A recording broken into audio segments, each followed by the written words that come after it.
Qu'est-ce qui fait que les multinationales arrivent à être aussi généralement impunies partout sur Terre, et depuis qu'elles existent, depuis un siècle?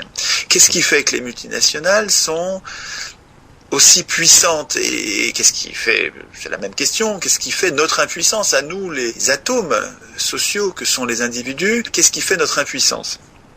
C'est le droit, c'est une question de droit qui rend les multinationales puissantes et les individus impuissants. Et qui écrit ce droit qui les rend si puissantes? Eh bien, ce sont des parlementaires un peu partout dans le monde. Ce sont toujours des parlementaires élus. Toujours.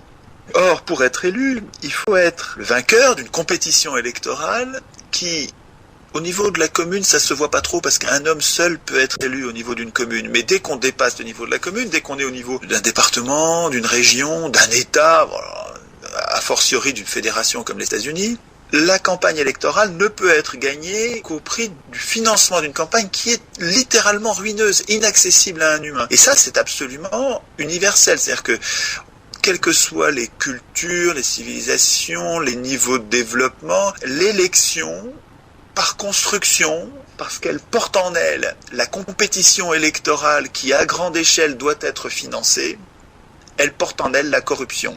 La corruption des élus par ceux qui ont financé la campagne électorale.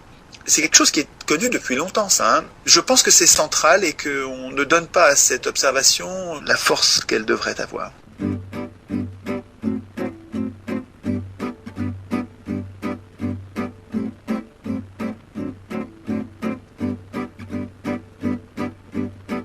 Parce que si on constate que les multinationales contrôlent les marionnettes politiques que sont les acteurs politiques, et notamment les multinationales de la finance, hein, les banques sont des multinationales évidemment, les multinationales contrôlent les marionnettes parce qu'elles ont financé leur campagne et parce qu'elles financeront la campagne de la réélection. On est en train d'arriver à l'organisation politique qui fait de l'élection le rouage central de la désignation des acteurs politiques. Ça nous paraît une évidence parce que depuis qu'on est petit à l'école, on nous apprend que démocratie égale élection et élection égale démocratie. Les médias nous le répètent, les acteurs politiques nous le répètent et que donc tous les journalistes, tous les acteurs répètent aux enfants et aux adultes que élection égale démocratie, démocratie égale élection. Ça ne nous vient même plus à l'idée de questionner ce qui est une évidence. Oui, une démocratie, ce qu'on connaît de mieux comme régime, c'est le mécanisme de l'élection. Et je pense que c'est là que nous nous trompons.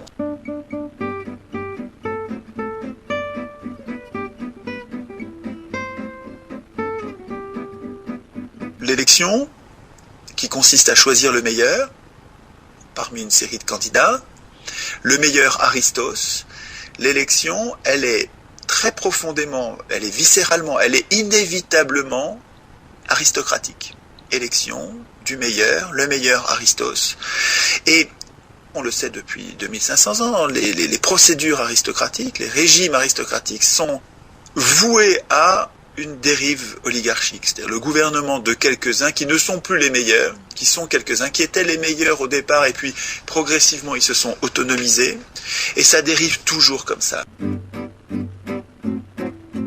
Et ces gens-là, comme ils ont été élus à l'issue d'une campagne électorale ruineuse, ils rendent des comptes à ceux qui leur ont donné le pouvoir finalement. Ceux qui leur ont donné le pouvoir, c'est pas ceux qui ont voté, c'est ceux qui ont payé la campagne électorale induisant les votes. Et ces gens-là, donc les marionnettes politiques, que sont les élus à grande échelle, je ne parle pas des élus à petite échelle, hein, mais les élus à grande échelle nous jouent un simulacre, une pantomime de pouvoir, mais en fait, ils ne sont pas au pouvoir pour le compte de l'intérêt général, ils sont au pouvoir pour le service prioritaire de leurs donneurs d'ordre, de leurs financiers, de ceux qui ont financé leur campagne passée et qui financeront leur campagne à venir. Tout ça est programmé quelque part, cette élection soi-disant démocratique, alors que c'est le contraire, l'élection, c'est la négation de la démocratie. Ça consiste à abandonner le pouvoir. Le peuple abandonne son pouvoir au profit de gens qui vont être ses maîtres, qui vont tout décider à sa place, à la place du peuple. Et donc c'est le contraire de la démocratie. La démocratie, c'est un peuple qui vote lui-même ses lois, directement. Un peu comme dans certaines communes de Suisse, où il n'y a pas de conseil municipal. Et où en fait les citoyens, ceux qui veulent, se réunissent dans un gymnase et votent eux-mêmes leurs lois à main levée. Leurs lois sur l'éducation, leurs lois sur la police, loi sur la propriété, ils votent eux-mêmes leurs lois.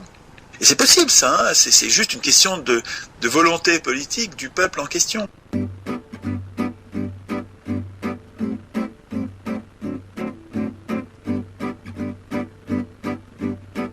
Et simplement, ce qu'il faut comprendre, c'est que le moment où le peuple se fait déposséder, c'est le moment constituant. C'est le moment où on écrit le droit du droit, c'est-à-dire le droit supérieur, que devraient normalement craindre les parlementaires, les ministres, les juges, et que nous laissons écrire sottement. On est vraiment idiots, hein. Nous laissons écrire la Constitution par les professionnels de la politique qui devraient la craindre. Alors, c'est pas étonnant que les constitutions, partout dans le monde et à toutes les époques, programment l'élection, puisqu'ils savent bien que l'élection, ils en feront ce qu'ils voudront, et ils nous conduiront à élire des gens parmi eux, puisque l'élection présuppose des candidats et que les candidats sont désignés par les partis politiques, c'est-à-dire par eux. Et nous laissons, nous, les gens normaux, les gens qui n'avons pas envie d'exercer le pouvoir, nous laissons écrire la Constitution par ceux-là même qui devraient la craindre.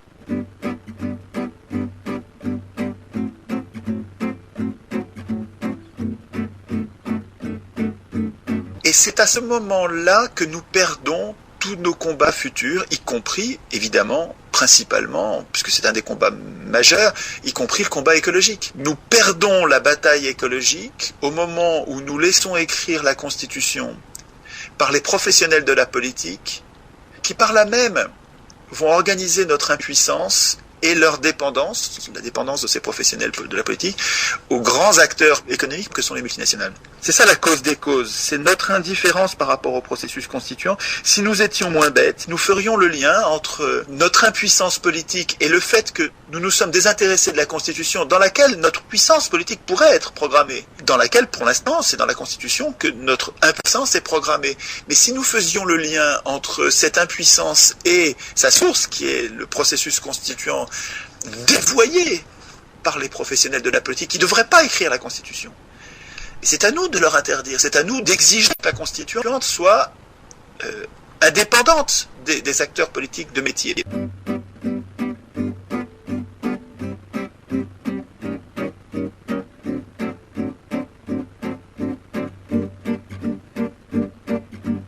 Je pense que tant qu'on se battra sur les désordres écologiques, sur les désastres écologiques, on se battra sur les conséquences, et qu'on est voué, on est condamné au bavardage, aux gesticulations sans effet. Les multinationales se marrent bien quand elles nous voient gesticuler, tempêter, manifester, pétitionner, sans aucun effet, puisque ce qui compte, c'est qui contrôle la police, c'est qui contrôle les juges, c'est qui contrôle les huissiers, l'armée. Les gens qui contrôlent la force publique sont désignés dans la Constitution, et nous nous en foutons. Nous méprisons sottement, et ça on le paye en asservissement dans l'entreprise, on le paye en asservissement écologique, on le paye en travail forcé au profit de ceux qui ont beaucoup d'argent, on le paye en sabordage monétaire éhonté. Tout ça, c'est les conséquences de ce que j'analyse comme la cause des causes, qui est l'indifférence populaire par rapport à cet outil génial que nous devrions apprendre à utiliser, à respecter, à protéger dès la plus tendre enfance.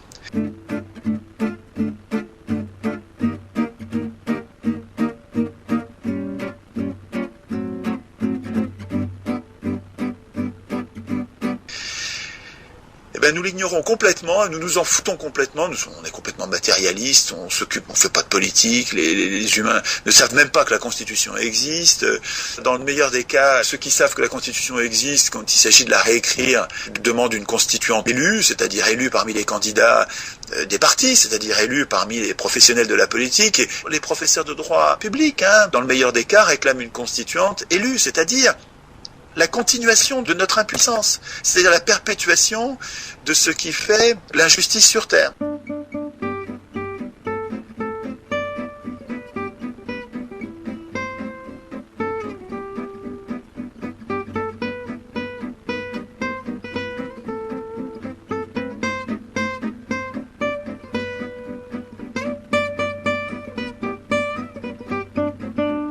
Je ne dis pas que le résultat sera parfait, mais tout va changer, y compris sur le plan écologique. Tout va changer quand les peuples vont faire le lien enfin entre la multiplicité, leurs milliers de problèmes.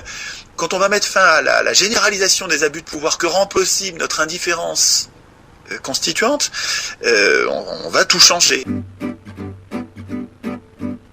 S'il y a un homme seul qui défend cette idée-là, et qu'il commence à être populaire, et qu'il commence à gagner des élections, et qu'il va déclencher un processus constituant désintéressé, et donc priver les multinationales et les riches de la maîtrise du pouvoir politique, qui existe depuis 200 ans. Le capitalisme n'est possible que par le suffrage universel qui permet aux riches d'acheter le pouvoir. S'il y a un homme seul qui défend ça, il va se faire assassiner, tout simplement, parce qu'ils vont nous voir venir avec le tirage au sort.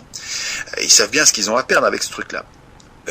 À mon avis, il ne faut pas procéder comme ça. Il faut que nous nous passions le mot, comme nous faisons là en ce moment, et il faudrait que chacun de ceux qui ont compris ce truc-là devienne j'appelle ça un virus gentil, un virus bénéfique, un virus de justice sociale et un virus démocratique, quoi. Mais un virus pour dire qu'il faut coller une maladie à l'oligarchie régnante, c'est-à-dire que le monstre peut tomber. Il est très puissant là. Je veux dire, il a tous les pouvoirs, le pouvoir politique, le pouvoir économique, le pouvoir médiatique, le pouvoir financier, le pouvoir culturel. Je veux dire, c'est un monstre. Je veux dire,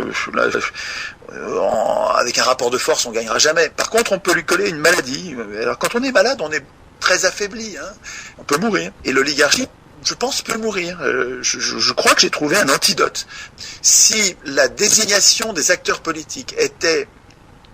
Mais parce que nous sommes des millions à le vouloir, ça n'adviendra pas tout seul. Il faut que nous soyons des millions à le vouloir. Mais si nous arrivions au résultat du tirage au sort pour désigner les acteurs politiques et pour désigner les contrôleurs des acteurs politiques, nous rendrions l'oligarchie mortellement malade. Comment faire ? Il faudra s'insurger un jour ou l'autre, oui. Bon, les insurrections, il y en a partout dans le monde, toutes les époques, c'est pas un drame. C'est le lot de l'humanité, On n'arrête pas de s'insurger contre nos maîtres. Mais cette fois-ci, si nous étions, avant de nous insurger, si nous nous étions passé le mot, cessons de nous diviser de façon grave sur les conséquences et concentrons-nous, en plus de notre spécialisation sur tel ou tel secteur, concentrons-nous sur la cause des causes qui serait, si vous êtes d'accord avec moi, nous avons besoin d'un processus constituant désintéressé, sans aucun professionnel de la politique, c'est-à-dire probablement tiré au sort, une constituante tirée au sort. J'ai peut-être tort, je viens pas avec une vérité révélée, je cherche et je me confronte aux controverses et bon, pour l'instant, j'ai pas trouvé d'objection qui montre que j'ai tort, donc je continue. Et si vous trouvez que c'est une bonne idée, il faut m'aider, parce que tout seul, moi, je ferai rien du tout. Je vais parler, dans le meilleur des cas, à quelques dizaines de milliers de personnes, et puis c'est très insuffisant. Il faut que chacun d'entre nous, qu'on devienne des globules blancs.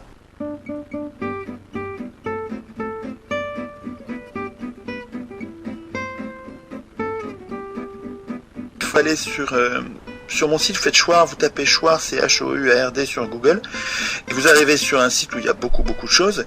Il y a un menu avec une page de résumé dans lequel il y a plein de vidéos qui ont été faites l'année dernière qui vous aideront à creuser la question. Et puis il y a un site qui s'appelle lemessage.org qui a été fait par un gars, sans m'en parler, mais c'est génial ce qu'il a fait. Il a résumé l'essentiel de ce qui lui paraît l'essentiel de ce travail, et ça donne un truc qui est très sexy, très attrayant, ça permet d'entrer dans cette émancipation, ce travail sur le processus constituant. Je vous recommande d'aller voir, c'est très intéressant. Vous deveniez vous-même des globules blancs, des virus, coller la maladie à l'oligarchie.